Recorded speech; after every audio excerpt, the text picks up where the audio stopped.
indicarles que este fin de semana, por si acaso, viene el pasito, ¿cómo se llama? Va a haber examen tanto teórico como práctico, ¿ya? Vamos a sacarlo de acá. Entonces acá ya están en sus diapositivas. Está un poco lenta mi computadora. Nos toca, si no me equivoco, es esta. Ya. Muy bien, entonces va en relación a lo que nos toca presentar, bueno, les toca a ustedes presentar los casos clínicos del día de mañana, ¿ok? Entonces, ¿logran ver las diapositivas, chicos? Sí, doctora. Ya está, perfecto. Entonces, vamos a ver esta primera especie que es en relación al Haemophilus. Y como características generales de esta especie es de que son cocobacilos que pueden formar lo que son unos streptobacilos cortos, ¿no? Si nos acordamos un poquito de lo que hablamos en relación a la morfología bacteriana, los streptobacilos serían bacilos que van en filita uno tras de otro, ¿no? Entonces las cadenas que se forman son muy cortitas.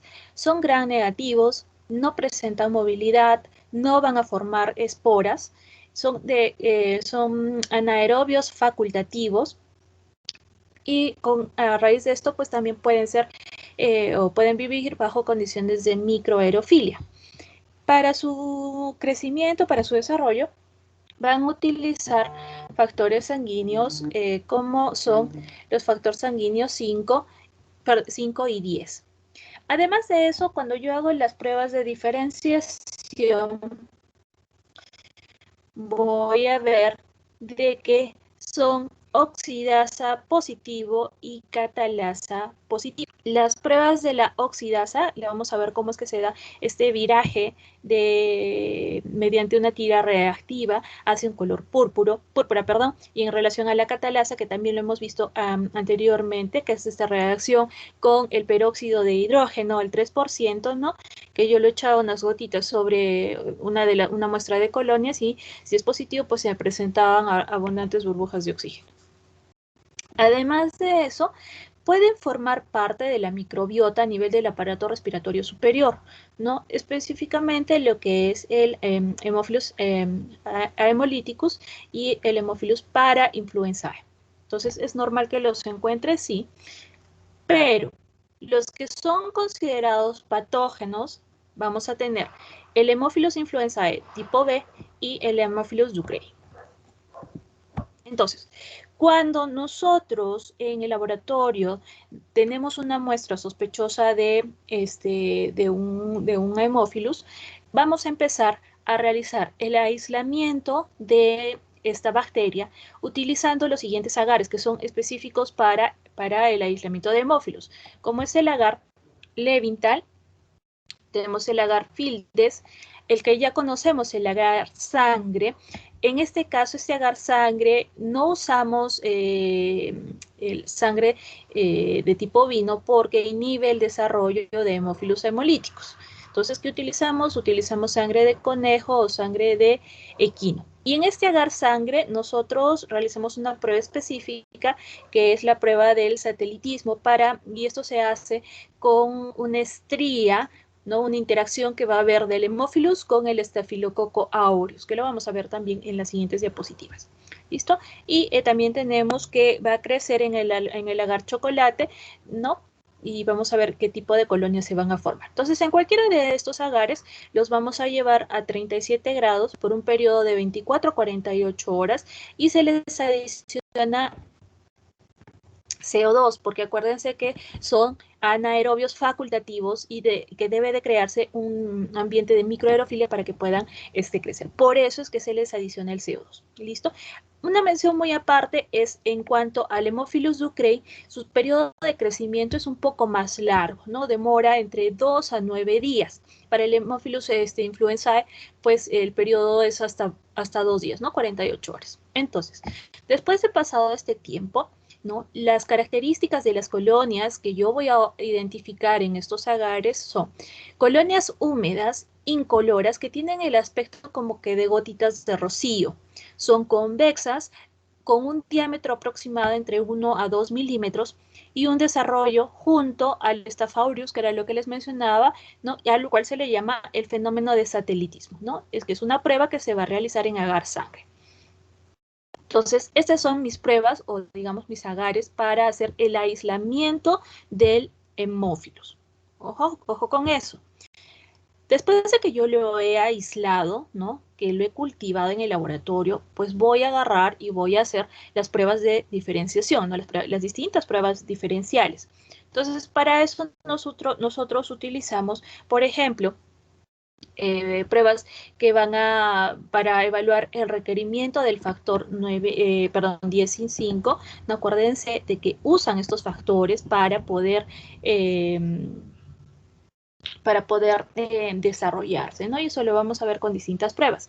Luego vamos a ver otra prueba que es la de reducción de nitrato a nitrito, perdón, la tipificación serológica. Existe también la prueba de la porfirina, la prueba de la beta-lactamasa, y en el caso del antibiograma, el antibiograma acá lo realizamos en agar chocolate adicionando el factor 5, lo cual nos ayuda al crecimiento. Porque si yo lo hago el antibiograma en un agar Müller-Hinton, es muy complicado de que vaya a crecer la bacteria, ¿no? Y además que tengo que adicionarle cualquiera de los factores para poder estimular su crecimiento. Entonces, estas son las 6 pruebas de diferenciación que yo puedo aplicar para poder saber qué tipo de hemófilos estamos observando. Y entonces, esta es la prueba del satelitismo. ¿En qué consiste? Tengo mi agar sangre, ¿listo? Nosotros vamos a sembrar la muestra y además vamos a hacer estas estrías que ustedes están viendo, estas marcas como que una cruz, una X, que va a ser de Staphylococcus aureus. Entonces, ¿cómo se analiza esto? En el caso del Haemophilus influenzae, va a utilizar al Staphylococcus aureus como un aportador del factor 5, ¿no? del NAT. Y esto se va a difundir en el medio de cultivo, en este medio de agar sangre, ¿no? Y a su vez, la sangre del medio le proporciona el factor 10. ¿Listo? Entonces, la interacción, ¿por qué utilizamos esta estría? Porque estría de Staphylococcus aureus, porque el Staphylococcus aureus le provee el factor 5 al medio para que favorezca el crecimiento, el desarrollo de hemófilos. Y el hemófilos lo que va a hacer es crecer alrededor de esta estría, ¿no? Y obviamente que el agar sangre le va a dar, ¿no? Lo que es el factor 10 para que juntos pues faciliten el crecimiento de hemófilos, ¿no? ¿Y dónde se va a dar el crecimiento de hemófilos? Pues alrededor de la estría de Staphylococcus aureus. ¿Listo? Esa es la prueba de satelitismo. Ojo que Haemophilus no es la única bacteria que crece o que tiene este satelitismo. Pasteurella, Corynebacterium, Actinomyces también tienen este satelitismo. ¿Listo? Por eso es que realizamos varias pruebas para poder hacer la diferenciación. En el agar chocolate, ¿no?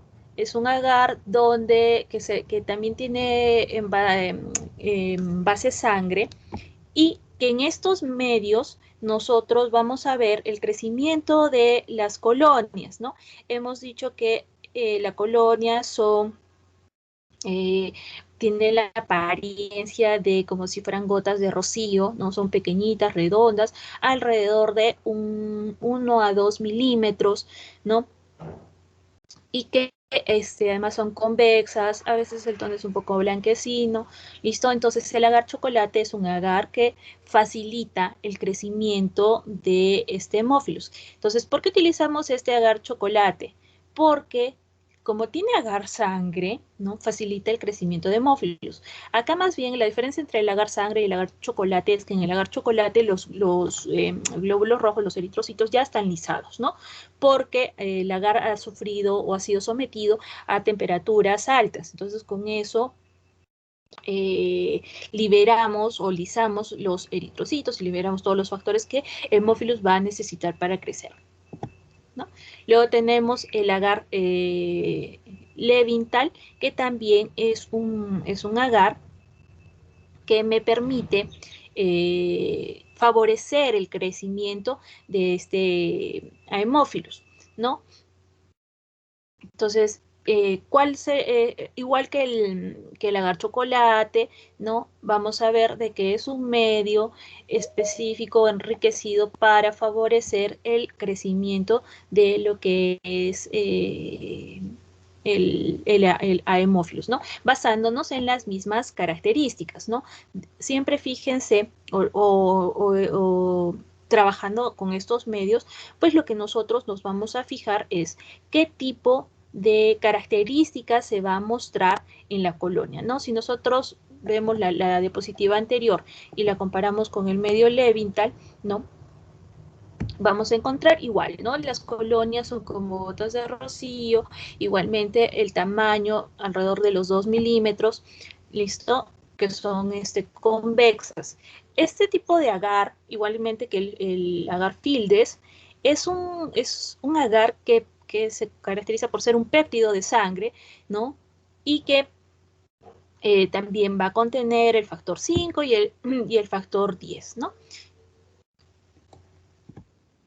Entonces, igualmente, el ATSC, ¿no? Y vemos más de cerca lo que son los tipos de las colonias, ¿no? Convexas como gotas de rocío. Y entonces, cuando nosotros hacemos las diferenciaciones, vamos a encontrar en medios que solamente tienen o tipos de hemófilos que solamente requieren el factor 10, otros que solamente requieren el factor 5 y otros que requieren ambos. Entonces, de acuerdo a su requerimiento, por ejemplo, hemófilos influenzae va a necesitar tanto el factor 10 como el factor 5 para su crecimiento, así como pequeñas cantidades de CO2. No tiene hemólisis.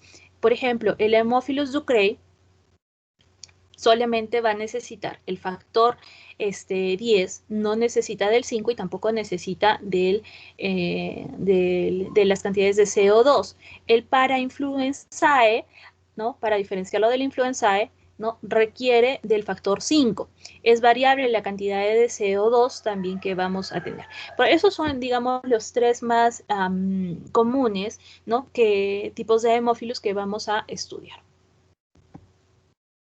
En cuanto a la tipificación serológica, para Haemophilus influenzae, si deseamos hacer un diagnóstico rápido, ¿no? Vamos a encontrar en los casos de meningitis, podemos hacer, ¿no? Lo que hemos visto en la prueba de Kellum con el Streptococcus pneumoniae, que está utilizando un antisuero capsular para poder identificarlo, ¿no? Y a través de esa cápsula, pues, identificar qué serotipos, perdón, vamos a encontrar desde el A hasta el F. Y también por esta misma capacidad que tienen de ser positivos a la reacción de Kellum, pues pueden darse reacciones cruzadas, sobre todo con los neumococos del tipo 6 y 29. Entonces ahí hay que tener mucho cuidado, porque acordándonos de que el Streptococcus pneumoniae, un neumococo, puede también producir casos de meningitis. Entonces hay que saber hacer las pruebas de diferenciación para poder identificar si se trata de un neumococo o de un hemófilos. ¿Listo? En el caso de cuáles son las enfermedades que va a causar el Haemophilus influenzae el tipo B, tenemos la meningitis en primer lugar, otitis media, celulitis, epilotitis, artritis séptica, ¿no? Menos frecuentes lo que es la coriopnionitis, las endometritis, cuya diseminación es por vía hematógena, sepsis neonatal, vulvovaginitis, ¿no?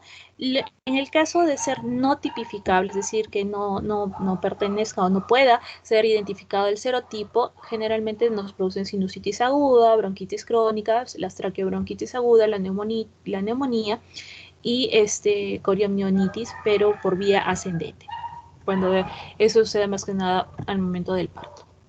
Entonces, acá nosotros vamos a tener lo que es los fármacos, ¿no? Los fármacos que son sensibles a hemófilos, ¿no? Recordando que el antibiograma para este tipo de para este tipo de bacterias se debe de aplicar en un agar chocolate, ¿no? Enriquecido con uno de los factores. Entonces vamos a tener que para el grupo A, ¿listo? En el caso del Haemophilus influenzae y el Parainfluenzae, podemos utilizar ampicilina o el trimmetoprim sulfamethoxazol.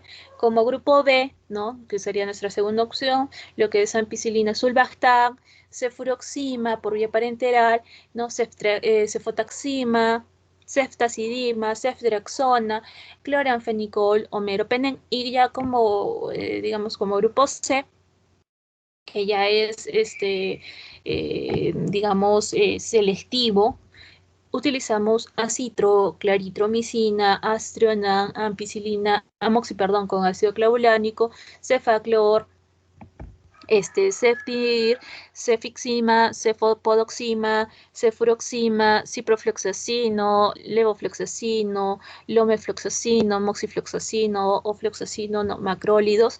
Luego también lo que es el imipenem, la rifampicina. Después vamos a tener las tetraciclinas también, ¿no? Entonces, acá tienen una tabla donde les indica qué tipos de fármacos vamos a tener como primera, segunda o tercera opción, tanto miren para el Haemophilus como para lo que es la Neisseria, lo que es el Streptococcus pneumoniae, el Streptococcus betemolítico y el Streptococcus viridans, ¿no? Y hay una muy buena comparación para que ustedes vean. ¿Cómo hacemos la lectura en el caso de el antibiograma, ¿no? Porque si nosotros vemos el tipo de agar, el Müller-Hinton pues es un agar claro, ¿no? Y en el caso del agar chocolate pues es un agar un poco más oscuro, pero igual se logran diferenciar los halos de inhibición de crecimiento, ¿no? Alrededor de los discos de antibióticos. Igualmente se utiliza las reglas, se miden los diámetros, ¿no? Y se ve si es sensible o si es resistente, ¿no? Y les hemos dejado un video para que ustedes puedan observar con tranquilidad cómo es el manejo de este tipo de hemófilos.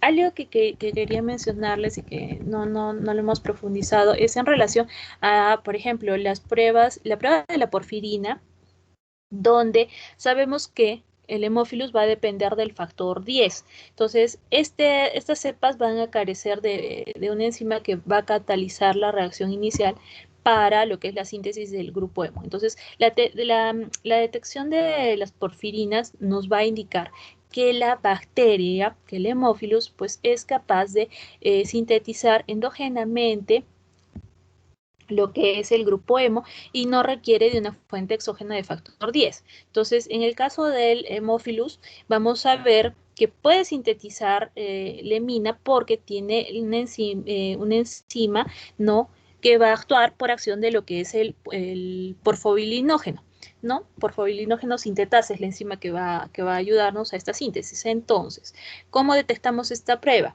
Si la porfirina es detectable, ¿no? Esto vamos a ver que se va a dar un color rojo y que si esta prueba la sometemos encima a una luz ultravioleta, pues nos va a dar fluorescencia, ¿no? Entonces, la prueba de la porfirina, vamos a ver, es positiva cuando es de color rojo, que quiere decir que no se requiere del factor 10. Y además, si yo la someto a luz ultravioleta y florece, también es positiva. ¿Listo? Entonces, ojo con eso.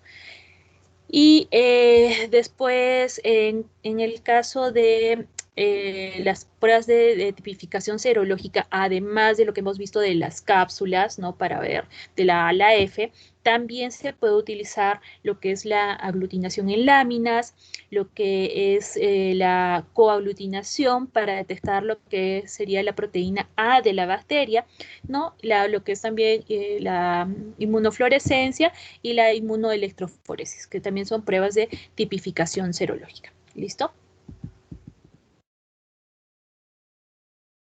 Muy bien.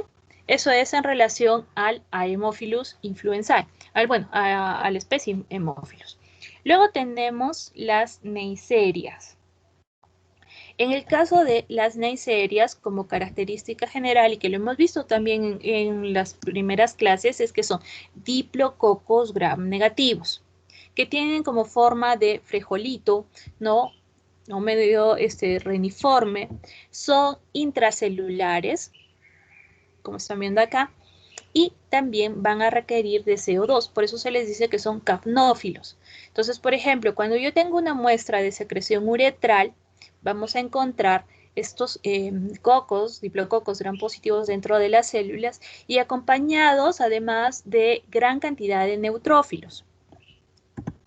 Y entonces, ¿qué muestras voy a tomar? Dependiendo de qué tipo de Neisseria voy a tener. Entonces, tenemos dos Neisserias. Lo que es la Neisseria meningitidis y lo que es la Neisseria gonorrhoeae, ¿no? Entonces, obviamente, la meningitis me causa la meningitis y la gonorrea, pues, definitivamente lo que es la gonorrea. Entonces, si yo estoy frente a una meningitis, ¿no? Un paciente con meningitis, en el cual yo sospecho de que el agente causal es la Neisseria, ¿qué muestras voy a tomar? Pues obviamente líquido cefalorraquídeo es la primera muestra, ¿no es cierto? Puede hacer también un aspirado transbronquial. Puedo también tomar sangre para realizar hemocultivos seriados. En el caso de una gonorrea, un hisopado endocervical, tomar muestra de secreción vaginal. En el caso de los varones, pues exudado uretral. Puede hacer también un hisopado rectal o un hisopado de orofaringe. A veces sabemos que la gonorrea no es solamente con afectación en el sistema genitourinario, sino también a nivel de las articulaciones. Entonces yo puedo también tomar líquido sinovial, puedo hacer un hisopado conjuntival. Esto principalmente lo hacemos para los recién nacidos, ¿no? Y orina, puedo tomar muestra de orina y en este caso no va a ser el segundo chorro, sino va a ser el primer chorro, ¿no? Necesito una muestra más concentrada.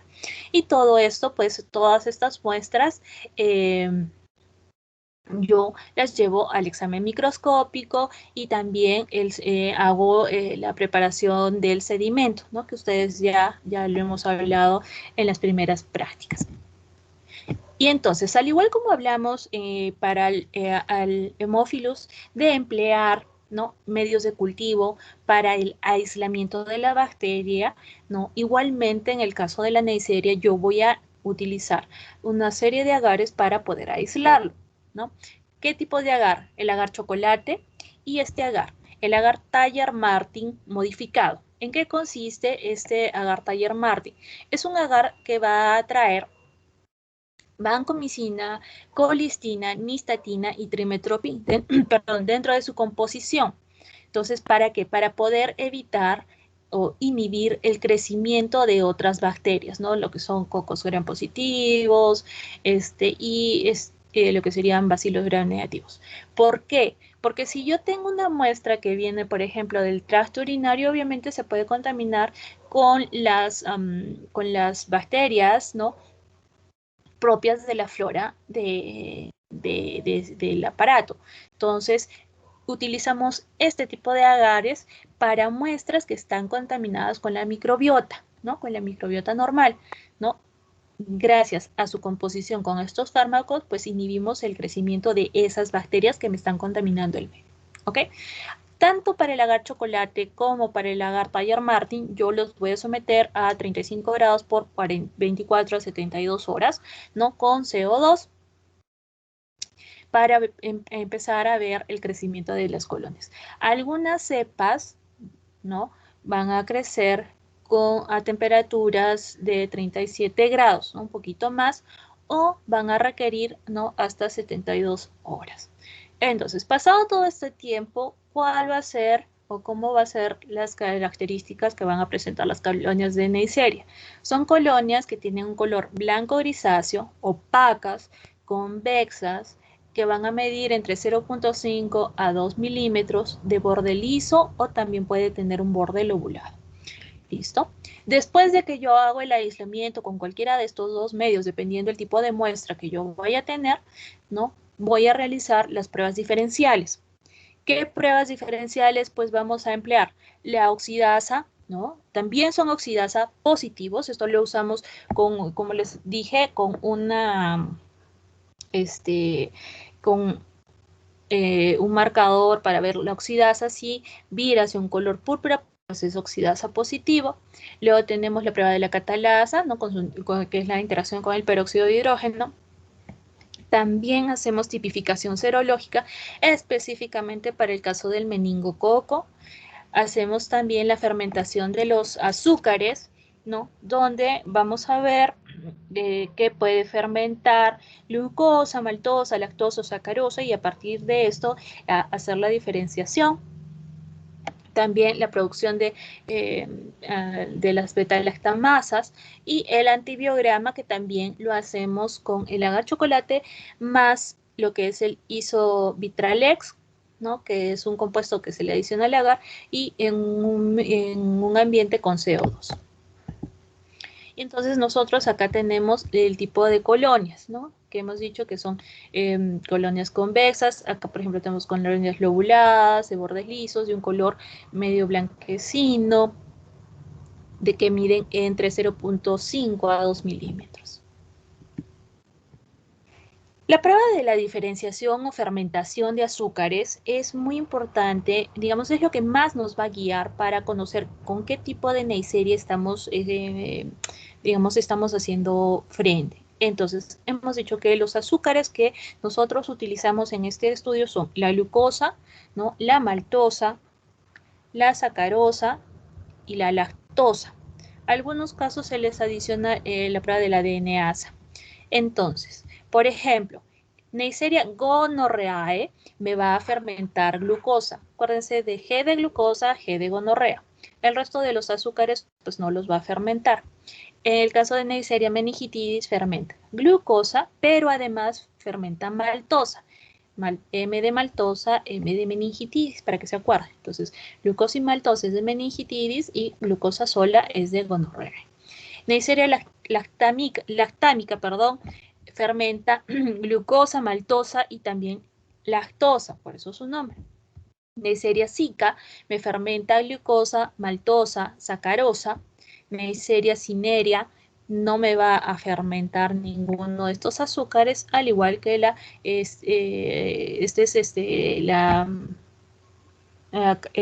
meningitis catarrales. ¿Listo? Esa es una de las pruebas. Luego tenemos otra prueba, y esto se observa así, ¿no? Acá tenemos una prueba para ver las fermentaciones. Luego tenemos el agar cisteína tripticasa, en el cual también vamos a ver la interacción de la Neisseria, en el cual va a haber un cambio de coloración hacia un color rojo, donde es considerado positivo, ¿no? Porque utilizamos para este viraje el rojo de fenol. En el caso de la tipificación serológica, nosotros sabemos de que hay un aproximado de 13 serogrupos para lo que es la Neisseria meningitidis, y esto se basa en los polisacáridos de la cápsula, ¿no? Entonces, igualmente, como hemos hecho con la reacción de Kellogg, algo muy similar, nosotros utilizamos antisueros polivalentes o monovalentes específicos para que reaccionen, ¿no? con cada uno de los polisacáridos constituyentes de la cápsula para poder identificar a los serotipos. Entonces, los más comunes para el caso de Neisseria meningitidis, ojo que eso no va para todos, es para Neisseria meningitidis, son el A, el B, el C, el D, el X, el Y, el Z, el 26E, o antes conocido como Z', y el W135. Igualmente, ¿no? Cuando nosotros hacemos el antibiograma, ya nosotros conocemos qué tipo de antibióticos, ¿no? Antimicrobianos, pues me van a ayudar a tratar lo que es la Neisseria. En el caso de Neisseria gonorrheae, pues tenemos lo que es cefixima, la cepodoxima, cefotaxima o la ceftriaxona, cefuroxima, la ciprofloxacino o el ofloxacino, penicilina también sirve, y lo que son las tetraciclinas. Igualmente les hemos dejado un video para que ustedes puedan observarlo.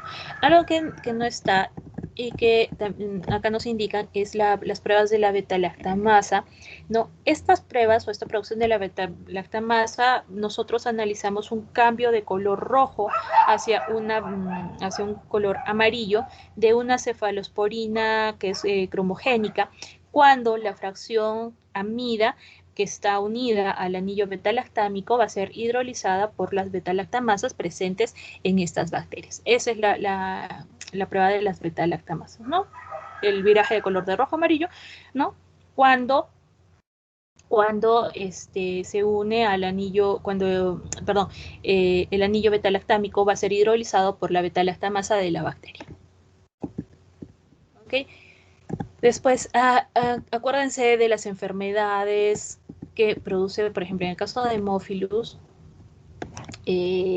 ducreyi, ¿sí? Sobre todo hay que hacer la diferencia, acá no les han colocado mucho la patología del Haemophilus ducreyi, pero es importante que se acuerden de el chancro.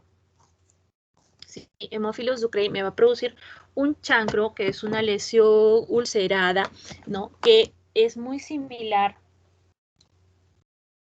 al chancro producido por la sífilis, ¿no? Por este treponema pálido, que es una espiroqueta, que la vamos a ver pues mucho más adelante en el curso. Entonces, cuando uno mira la lesión del chancro producido por Haemophilus ducreyi y la lesión producida por el treponema, son muy similares. ¿Cómo las diferencio uno del otro? Entonces, uno va a doler y el otro no va a doler. Entonces, el chancro que causa dolor, ¿sí? Es el causado por Haemophilus ducreyi. El chancro que no duele es causado por el treponema pálido. Es una diferencia importante. ¿Listo? Después, ¿qué más? Importante, acuérdense que cuando hablamos de la Neisseria gonorrhoeae también, para Neisseria gonorrhoeae, tener en cuenta sus factores de virulencia, ¿no? Los pilis que le permiten la adherencia, la IgA proteasa, las proteínas de membrana, tanto la proteína 1 como la 2, ¿listo?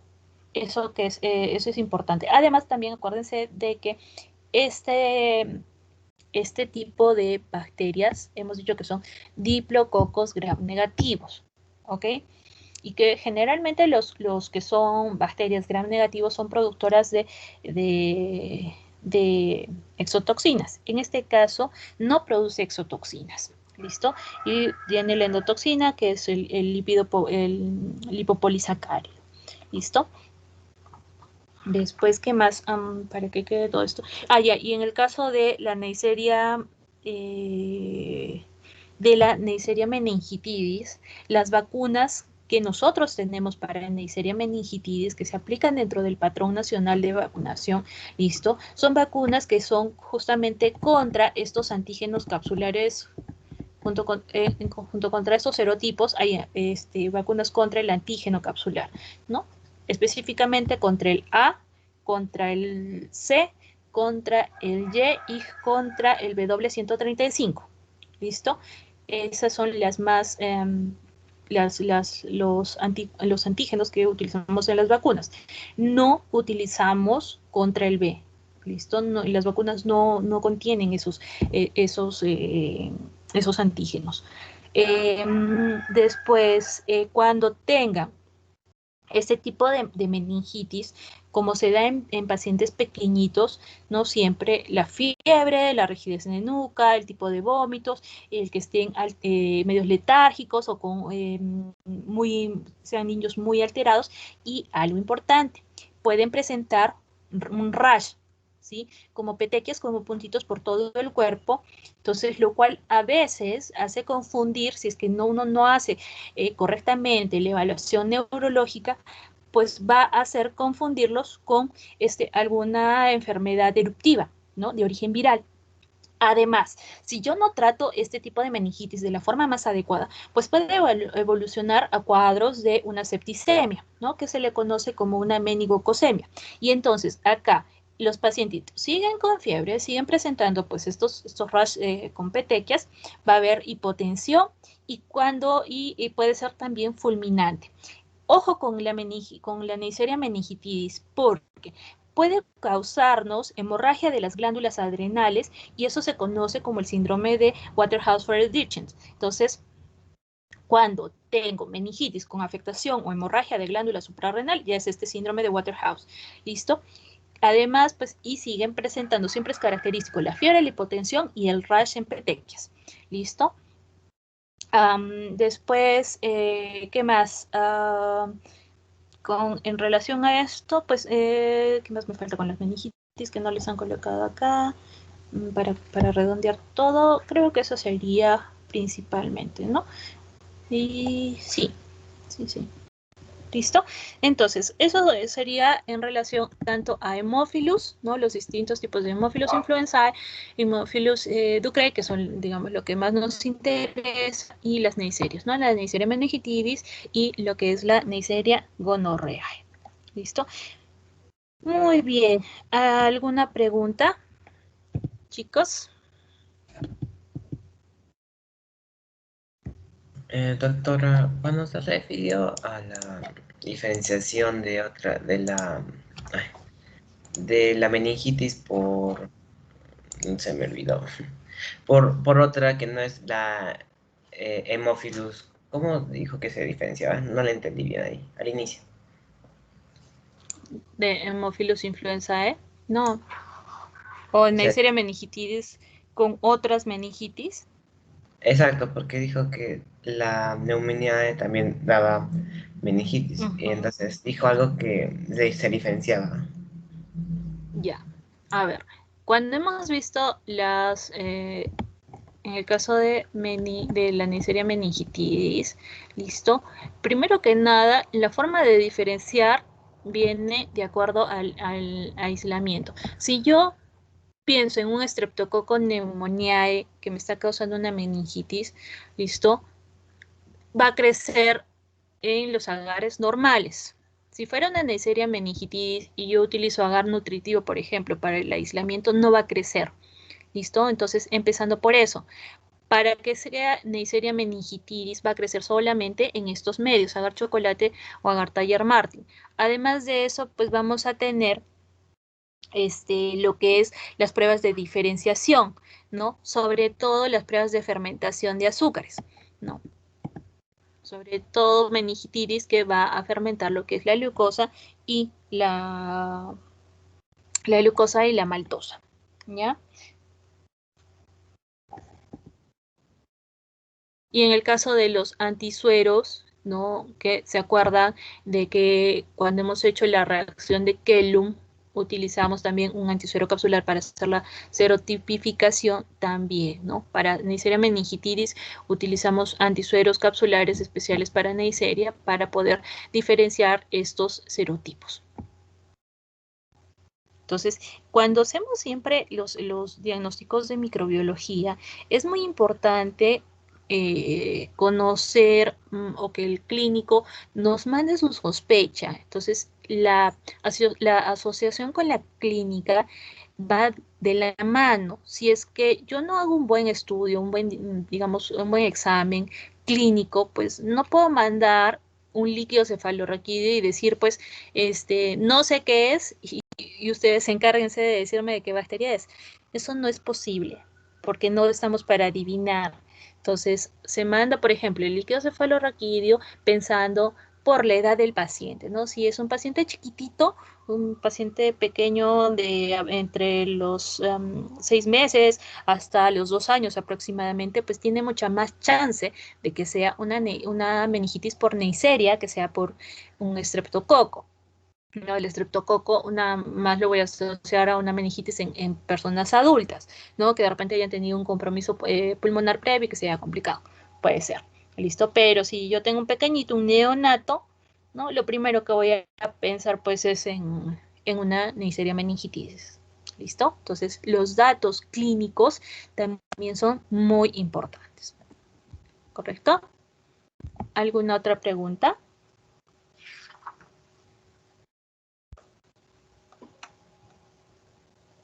Doctora. Sí. Doctora, disculpe, en las pruebas de diferenciales que mencionó estaba la catalasa positivo. Dijo que era interacción de la catalasa con ¿qué más? Ya, es cuando tú agarras y sacas una muestra de la colonia, ¿listo? Y se acuerdan de que le echábamos unas gotitas de peróxido, del peróxido de hidrógeno, y se hacía burbujitas, es catalasa positiva, es que tiene la enzima de la catalasa, ¿no? Y si es que no se producían estas burbujitas, sería catalasa negativa. Gracias, doctora. Listo. A ver si es que para que ustedes miren las pruebas de la catalasa.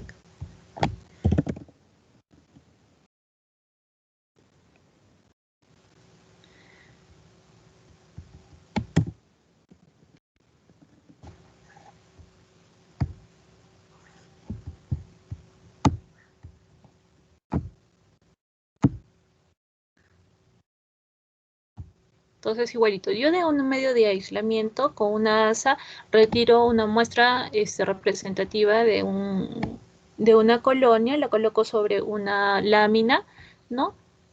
Y le agrego las gotitas, 3 gotitas de peróxido de hidrógeno. Si es que se forma en esa como una espumita, es positivo.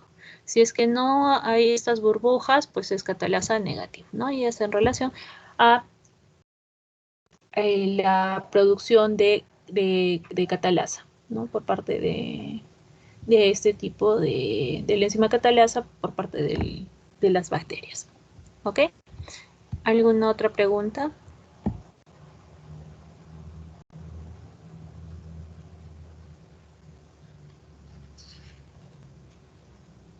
Muy bien, entonces yo voy a empezar a preguntar para que tengan sus puntitos de participación. Sí, Gabriela. ¿Podría repetir los factores de virulencia de la Neisseria gonorrhoeae? Ya. Como factores de virulencia tenemos el pili, ¿no? Que es lo que le va a dar la adherencia y también es la variación antigénica. Póngale mucha en la parte de la teoría, póngale atención a eso, a las variaciones antigénicas por parte de la Neisseria. Luego tenemos la IgA proteasa, las proteínas de membrana externa, que son dos, la proteína 1 y la proteína 2, y tenemos, y nada más, son esas.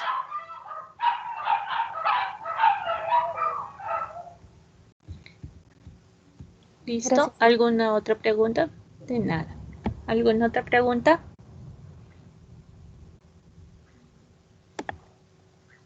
Muy bien. Entonces empezaremos con sus preguntarles para que tengan